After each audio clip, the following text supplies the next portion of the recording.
May isang gabi na hindi mo malilimutan. Nakaupo ka sa gilid ng kama mo, hawak ang cellphone, at ang tanong sa isip mo ay iisa lang. Bakit hindi pa siya nagte-text? Ilang oras na ang nakalipas. Nakita na niya ang mensahe mo, seen. Walang reply. At habang tumatagal ang katahimikan, habang lumalim ang gabi, habang nag-iisa ka sa kwarto mo, unti-unting nasisira ang lahat ng tiwala sa sarili mo. Sinimulan mo nang mag-type ulit. Burahin, i-type ulit, burahin. Kamusta ka na? Sounds too casual. Nag-aalala lang ako sa'yo. Sounds desperate. Okay ka lang? Too short. Parang wala kang pakialam. At sa dulo, nagpadala ka ng basta na lang. Hindi dahil iyon ang gusto mo, kundi dahil hindi mo na mapigilan ang sarili mo. Iyon ang sandali na pinakamaraming tao ang nagkakamali. Hindi sa maling salita na ginamit nila. Hindi sa maling oras na nagpadala. Kundi dahil sa isang mas malalim na bagay. Hindi nila alam kung sino sila kapag wala ang taong iyon. At iyon ang eksaktong tanong na gusto nating sagutin ngayon. Paano kanya mamimiss nang hindi ka naghahabol? Pero pag-usapan natin ito ng maayos. Hindi lang tips. Hindi lang i-ghost mo siya para gusto ka niya. Hindi iyon ang sasabihin ko. Pag-usapan natin ang mas malalim. Ang pilosopiya sa likod ng silence. Ang lakas ng taong hindi naghahabol. At kung bakit ang pinakamagnetic na tao sa kwarto ay hindi kailanman ang taong pinakadesperado. Bago natin simulan, nais kong magpasalamat sa mga loyal kong subscribers sa patuloy na pagsuporta sa aking channel. Kayo ang inspirasyon ko sa paggawa ng mga bagong content. Kung bago ka sa channel ko, comment mo na kung taga saan ka. Ngayon isipin mo ang isang tao na mahal mo, hindi kailangang ex. Pwedeng crush. Pwedeng someone you've been seeing. Pwedeng isang tao na pakiramdam mo ay unti-unti nang lumalayo. Ngayon, alalahanin ang huli mong ginawa nang maramdaman mong nagsisimulang lumayo siya. Nag-text ka ba ng paulit-ulit? Naghanap ng dahilan para makausap siya? Gumawa ng paraan para mapansin? Nag-react sa lahat ng stories niya? Nagtanong ng anong meron? Kahit alam mo na ang sagot? Kung oo ang sagot mo, hindi ka nag-iisa. Ito ang pinaka-common na reaksyon ng tao kapag may pakiramdam silang mawawala ang isang bagay na mahalaga sa kanila. Ang instinct ay kumapit. Ang instinct ay lumaban. Ang instinct ay gawin ang lahat para huwag mawala. At sa ibang aspeto ng buhay, iyon ay tama. Kapag malapit kang matanggal sa trabaho, lumaban ka. Kapag may sakit ka, hanapin mo ang gamot. Kapag may problema ang pamilya mo, harapin mo. Pero sa relasyon, sa attraction, sa pagpapahalaga ng isang tao sa'yo, kapag naghahabol ka, lumalayo siya. Iyon ang paradox. At hindi ito bago. Sinabi na ito ng mga pilosopo libu-libong taon na ang nakalipas. Matagal bago pa lumabas ang anumang dating app. Matagal bago pa nag-exist ang social media. Matagal bago pa naging problema ang left on scene. Si Seneca, isa sa mga pinakamahalagang stoic na pilosopo, ay nagsulat ng ganito. Omnia aliena sunt, tempus tantum nostrum est. Lahat ng iba ay panandalian. Ang oras mo lamang ang talagang sa iyo, hindi niya direktang pinag-usapan ang relasyon. Pero naiintindihan mo kung saan ito patungo. Kapag ginigipit mo ang iyong oras, ang iyong enerhiya, ang iyong pansin, sa isang taong hindi nagbibigay ng parehong halaga sa iyo, ibinibigay mo ang pinakaimportanteng bagay na mayroon ka. At ibinibigay mo ito ng libre, ng walang kapalit. Nang kahit wala kang katiyakan na may matatanggap ka. Iyon ang problemang hinaharap natin. Hindi lang ito tungkol sa kung paano kanya mamimiss. Ito ay tungkol sa isang mas malalim na tanong. Anong klaseng tao ang nag-aanyaya ng pagmimiss? At anong klaseng tao ang nag-aanyaya ng pagpapawalang bahala? Meron akong kilalang lalaki. Tawagin natin siyang Marco. Si Marco ay mabait, gwapo, matipuno, may trabaho, hindi masamang tao sa anumang paraan. Ngunit sa loob ng 3 taon, paulit-ulit siyang napupunta sa parehong sitwasyon, nagkakagusto sa isang babae, lahat ay maayos sa simula, at pagkatapos ng ilang linggo o buwan, ang babae ay nagsisimulang lumayo. At tuwing mangyayari iyon, mas mahirap na naghahabol si Marco. Mas maraming text, mas maraming grand gestures. Isang beses, nagpunta siya sa bahay ng babae nang hindi sinasabihan para mag-surprise. Isang beses, nag-order ng flowers na may kasamang sulat na 2 pahina. Isang beses nag-post ng indirect sa Facebook na malinaw para sa lahat kung kanino nakatutok. At sa bawat beses, lumalayo pa ang babae. Ang pinakamasakit ay hindi ang pagtanggi. Ang pinakamasakit ay ang katanungan na hindi niya maitigil. Bakit? Hindi ba ako sapat? At doon nagsisimula ang tunay na problema. Hindi sa babae, hindi sa ginagawa ng babae, kundi sa tanong na yun mismo. Hindi ba ako sapat? Dahil ang taong nagtatanong ng ganyan, ang taong kailangan ng validation ng ibang tao para maniwala sa sariling halaga, iyon mismo ang dahilan kung bakit siya naghahabol. At iyon mismo ang dahilan kung bakit sila lumalayo. Pag-usapan natin ang totoong nangyayari sa psychology ng attraction. Hindi ito manipulation, hindi ito mind games. Ito ay isang simpleng katotohanan tungkol sa kung paano gumagana ang pagpapahalaga ng tao. Kapag madali mong makuha ang isang bagay, hindi mo ito pinahahalagahan. Isipin mo ang iyong paboritong pagkain. Kung araw-araw libre, walang effort na makuha. After a few weeks, hindi mo na yon inaabangan. Pero kung minsan ka lang nakakakain yan, kung kailangan mong magtipid, maglakad ng malayo, magtiyaga, mas masarap pa ito kapag nakain mo na. Iyon ang psychology ng scarcity. At naiintindihan ito ng mga Stoic kahit hindi nila ginamit ang salitang iyon. Si Epictetus, isang pilosopo na ipinanganak na alipin, na inalipin ng kanyang amo, na sinikap nilang sirain ang kalooban, ay nagsabi ng ganito, "Make the best use of what is in your power, and take the rest as it happens." Gamitin mo ang nasa ilalim ng iyong kontrol. Ang nalalaman natin ay ito. Ang sarili mo, ang iyong mga aksyon, ang iyong mga pagpapasya, iyon ang nasa ilalim ng iyong kontrol. Ang reaksyon ng ibang tao sa iyo? Hindi. At ito ang pinakamalaking kamalian ng mga taong naghahabol. Ginagastos nila ang lahat ng kanilang enerhiya sa bagay na wala silang kontrol, ang nararamdaman ng ibang tao para sa kanila, habang pinababayaan nila ang tanging bagay na nasa kanilang kontrol, ang kanilang sarili. Nais kong ilarawan sa iyo ang dalawang eksena. Isipin mong nanonood ka ng pelikula. Eksena A, si Juan ay nag-text sa babae. Walang reply. Nag-text ulit after isang oras. Busy ka ba? Walang reply. After 2 oras, nag-react sa story niya. After 3 oras, nagpadala ng meme. After 6 na oras, nag-text ng, "Okay ka lang?" Sa susunod na araw nag-post ang babae ng photo. Nilike ni Juan kaagad. Nag-comment ng ganda mo. Nag-text ulit. Nakita ko yung post mo ha. 3 araw na walang reply. Nagsimulang mag-isip si Juan. May nagawa ba akong masama? Nagalit ba siya? May iba na ba siya? Nag-stalk sa Instagram ng babae. Nakita na may lalaking nag-comment din. Mas marami pang nag-like. Nagsimulang mag-spiral ang isipan ni Juan. Eksena B, si Miguel ay nag-text sa babae. Walang reply. Ibinaba ang phone at nagpatuloy sa ginagawa niya. Nagbasa ng libro, nag-ensayo sa gitara, natulog ng maaga dahil may workout siya kinabukasan. Kinabukasan, nagbukas siya ng phone. Wala pang reply. Naglagay ng earphones, lumabas, tumakbo ng 5 kilometro. Dumating sa opisina ng mas maaga kaysa dati. Natapos ang 2 proyekto na matagal na niyang nilalampasan. Pagkagabi, nag-text ang babae. Sorry, naging busy ako, kamusta ka? Hindi nagmadaling sumagot si Miguel. Natapos muna ang kinakain. Nagbasa pa ng ilang pahina. Pagkatapos sumagot ng natural, okay naman. Productive na araw, ikaw? 2 lalaki. Parehong nagkagusto sa babae. Parehong pinagmalabasan. Sino sa tingin mo ang mas gusto ng babae? Pero bago mo sagutin iyon, tanungin ko rin ikaw ng mas importanteng tanong. Sino sa dalawa ang mas masaya? Sino ang mas may direksyon? Sino ang mas may respeto sa sarili? Iyon ang punto. Hindi lang ito tungkol sa makuha ang babae.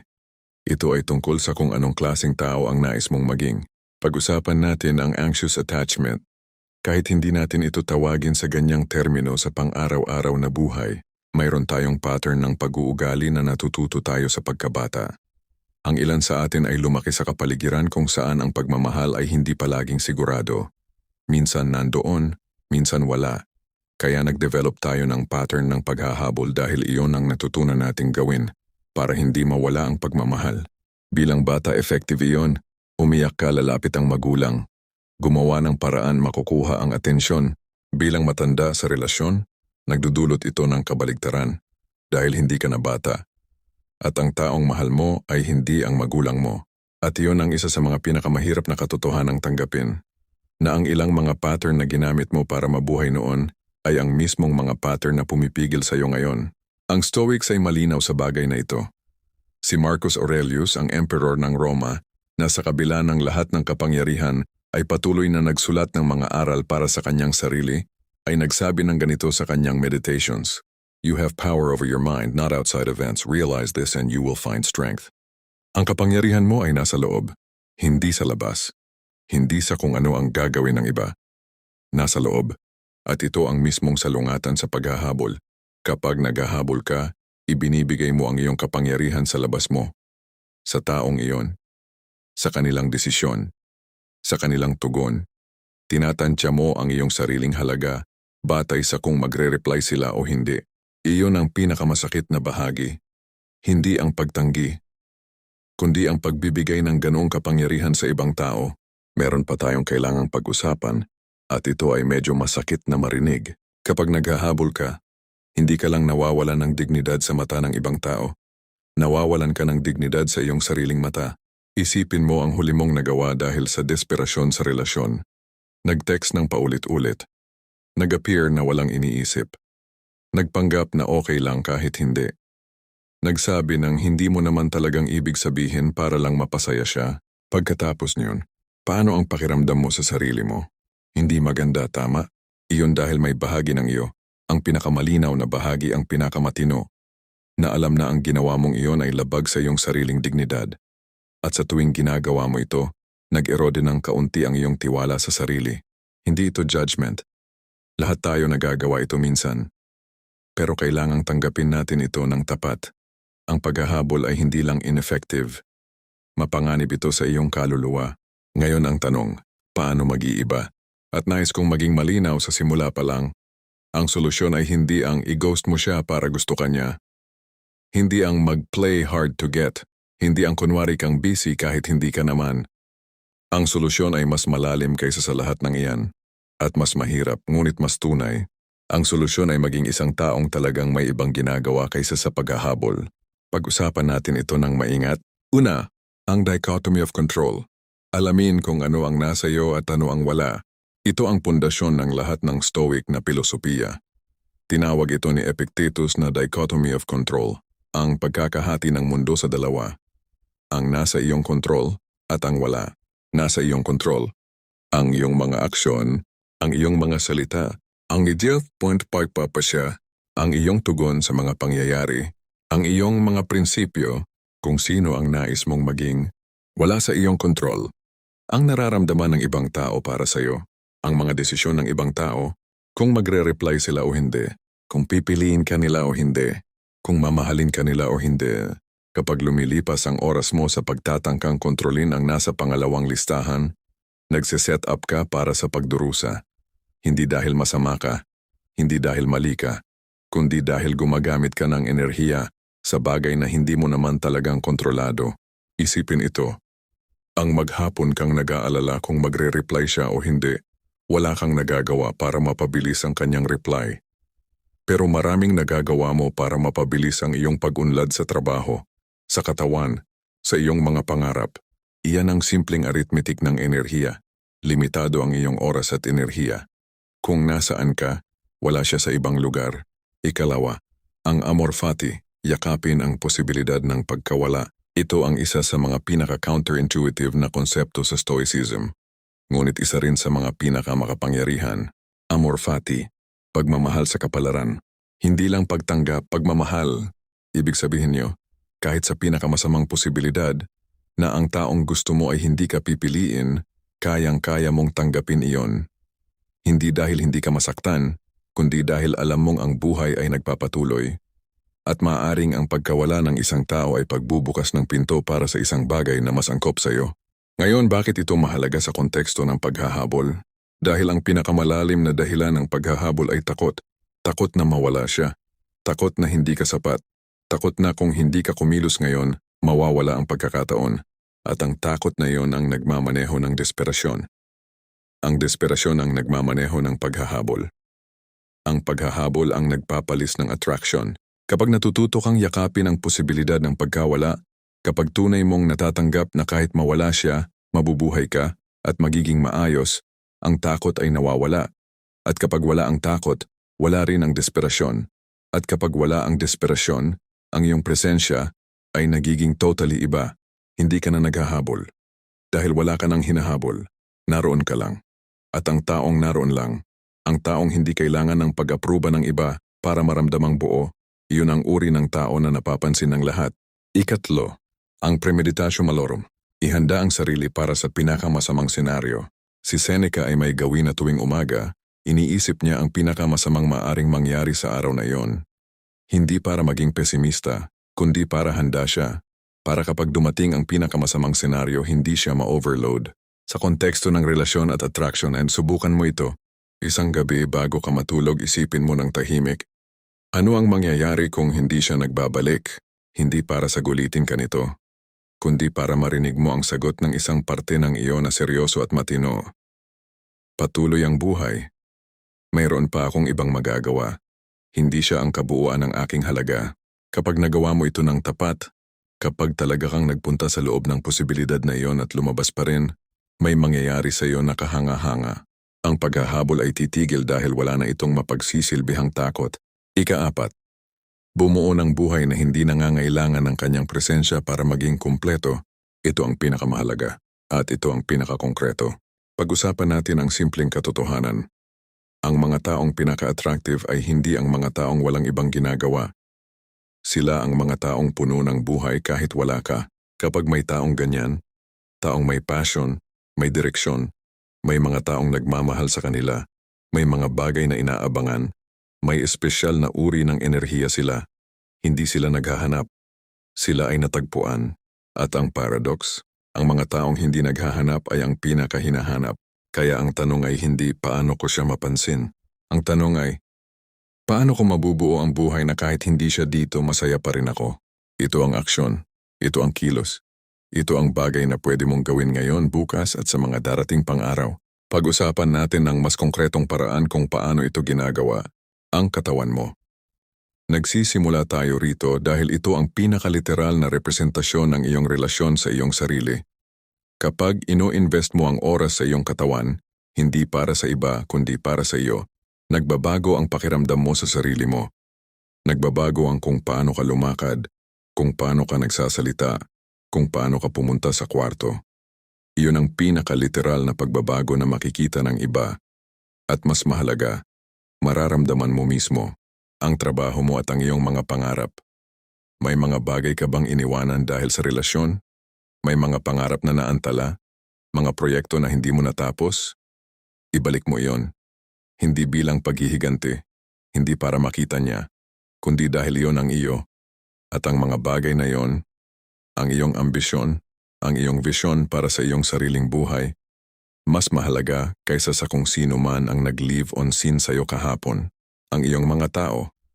Mayroon kang mga kaibigan, pamilya, mga taong nagmamahal sa iyo. Kailan mo huli silang binigyan ng buong atensyon mo? Kailan ka huling tumawag sa kaibigan mo para lang makwento at matawa? Ang mga relasyong ito, ang mga tao na nandoon para sa iyo ng walang kondisyon, ito ang pundasyon ng iyong emosyonal na kalusugan. Palakasin mo ito, ang iyong isipan, magbasa, matuto. Palawakin ang iyong mundo. Kapag puno ang isipan mo ng mga ideya, ng mga kwento, ng mga konsepto na exciting para sa iyo, walang espasyo para sa obsessive na pag-iisip sa isa pang tao. At kapag nagkita kayo ng taong gusto mo at may isang mundo kang maikukwento, iyon ang pinakanatural na attraction na walang kailangang gawin pang espesyal. Ika-5, ang tamang silence. Hindi kakulangan, kundi kapunuan. Ngayon pag-usapan natin ang silence mismo. Marami ang nag-iisip na ang silence ay isang tactic, isang laro, isang paraan para gawing curious ang iba. Hindi yon ang punto. At kapag ginawa mo ang silence bilang isang laro, nararamdaman iyon ng ibang tao. At hindi ito gumagana. Ang tunay na silence, ang silence na may kapangyarihan, ay hindi galing sa isang estratehiya. Galing ito sa isang lugar ng kapunuan. Kapag hindi ka nagte-text dahil talagang busy ka sa mga bagay na mahalaga sa'yo, iyon ay iba sa kapag hindi ka nagte-text dahil sinusubukan mong gawing miss siya. Ang unsen ay tunay, ang ikalawa ay palso. At ang ibang tao ay nakakaramdam ng pagkakaiba. Kaya ang tanong ay hindi, gaano katagal akong hindi magte-text? Ang tanong ay, anong gagawin ko ngayong araw na talagang significant para sa akin? Kapag nasagot mo iyon, ang silence ay natural na mangyayari. At ang silence na natural, ang silence na nagmumula sa isang taong may buhay, may direksyon, may ginagawa, iyon ang uri ng silence na nakakalikha ng tunay na pagmimiss. Bumalik tayo kay Marco. Makalipas ang ilang buwan, nagbago si Marco. Hindi siya nagbago para sa isang babae. Nagbago siya dahil napagod na siya sa kung sino siya noon. Nagsimula siyang mag-gym ng regular. Tinapat niya ang proyektong matagal na niyang iniiwasan sa trabaho. Nagbalik siya sa hobbies niya. Basketball tuwing Sabado, guitar tuwing gabi. Nag-sign up sa isang baking class dahil lagi siyang curious at wala siyang dahilang hindi subukan. Hindi niya inisip si babae tuwing ginagawa nito. Hindi siya nag-iisip ng makikita niya kaya ito. Hindi siya nagpo-post para sa audience na iisa. Ginawa niya ito dahil gusto niya. Pagkatapos ng 2 buwan may nakapansin sa kanya. Nag-text. Hindi siya yung babae dati. Ibang tao. Isang babae na hindi pa niya kilala ng mabuti. Ngunit may espesyal na paraan ng pagtingin sa kanya na parang nakikita siya. At ang mas kawili-wiling bahagi, noong nabalitaan niya sa kasamahan nila na ang dating babae ay nagtanong kung kamusta na si Marco, hindi siya natuwa, hindi siya nagalit. Walang reaksyon, wala na siyang kailangan mula roon. Meron na siyang sarili. Ngayon nandito na tayo sa pinakamahalaga. Narinig mo na ang lahat ng sinabi ko. Naiintindihan mo na ang konsepto. Pero ang pilosopiya ay hindi nagbabago ng buhay kapag nanatili lang itong konsepto. Nagbabago ito kapag ginanap mo ito, ngayong gabi, bukas, sa mga susunod na araw. Kaya heto ang tanong ko sa iyo, isang tanong lang. Nanais kong sagutin mo ng tapat sa iyong sarili. Sa nakaraang buwan, ilang oras ang ginugol mo sa pag-aalala sa isang tao? Kumpara sa ilang oras na ginugol mo sa pagpapabuti ng iyong sariling buhay? Huwag maging malupit sa sarili mo. Lahat tayo nagkakasala rito. Ngunit gamitin ang katotohanan iyon bilang datos, hindi bilang hatol. Dahil ang katotohanan ay ito, ang pagbabago ay posible, hindi sa isang araw, hindi sa isang epifanya, kundi sa mga maliit na pagpili na ginagawa mo tuwing umupo ka sa tabi ng phone at napipili mong ibaba ito. Nandoon ka ulit sa gilid ng kama mo. Hawak ang cellphone. Nakita na niya ang mensahe mo, seen. Ngunit ngayon may pagpipilian ka. Pwede kang mag-type ulit. Pwede kang mag-antay. Pwede kang mag-spiral sa mga tanong na wala namang sagot ngayon. O pwede kang magpasya sa sandaling iyon na ang gabing ito ay para sa iyo. Ibaba ang phone. Buksan ang libro. Lagyan ng beats ang earphones. Magsulat ng isang bagay na matagal mo nang gustong isulat. Tumawag sa kaibigan na matagal mo nang hindi nakakausap. Matulog ng maaga dahil bukas ay maaga kang babangon. Hindi para kanino, kundi dahil yon ang gusto mong gawin ng sarili mo. At bukas ng umaga, kapag nagising ka at una mong naramdaman ay hindi ang anxiety, hindi ang pag-aalala, kundi ang katahimikang galing sa isang taong alam ang kanyang direksyon, iyon ang simula, hindi ng relasyon, ng buhay. Sinabi ni Marcus Aurelius, ang pinakamalaking kapangyarihan ng tao ay ang kakayahang piliin ang kanyang mga saloobin. Hindi niya kontrolado ang mga labanan na pumupunta sa kanya. Hindi niya kontrolado ang mga taong nagtataksil sa kanya. Hindi niya kontrolado ang mga salot, ang kamatayan ng mga mahal niya, ang mabibigat na responsibilidad ng pamamahala sa buong imperyo. Ngunit pinili niya tuwing umaga kung sino siya. Pinili niya ang uri ng isipan na pananatilihin niya. Pinili niya ang pagiging mabuti kahit walang nagmamasid. Pinili niya ang maging karapat-dapat sa kung saan siya naroroon. Pwede mo rin ito piliin, hindi sa grand gesture, kundi sa maliit na desisyon na ngayong gabi hindi ka maghahabol. Na bukas gagawin mo ang isang bagay para sa iyong sarili. Na sa susunod na linggo, mas malalim ang iyong buhay kaysa sa nakaraang linggo. At habang ginagawa mo ito, habang nagiging mas buo ang iyong buhay, mas malinaw ang iyong direksyon, mas puno ng tunay na kagalakan ang iyong mga araw, mangyayari ang isang bagay na hindi mo gustong mangyari kung ito ang pangunahing layunin mo. Ngunit mangyayari pa rin, mapapansin ka nila. Mamimiss ka nila, hahanapin ka nila. Hindi dahil nag-play ka ng games, hindi dahil nag-ghost ka, hindi dahil nag-post ka ng motivational quotes tuwing Saturday para mukhang okay ka. kundi dahil naging tunay kang interesante, dahil mayroon kang mundo, dahil hindi kailangan ng iyong presensya ang kanilang pag-apruba para maramdamang buo. At iyon, ang taong ganyan, ay hindi kailangang maghabol pa, sapagkat ang mga naghahabol ay pupunta na sa kanya. Kung nakatulong sa iyo ang video na ito, i-share mo ito sa isang kaibigan mo na kailangan marinig ito ngayon. Hindi kailangang magpadala ng mahabang mensahe. Basta ipadala mo lang. Baka iyon mismo ang kailangan niya ngayong gabi. At kung may gustong pag-usapan pa, comment mo sa baba. Lahat kayo binabasa ko. Hanggang sa susunod. Maraming salamat sa panonood.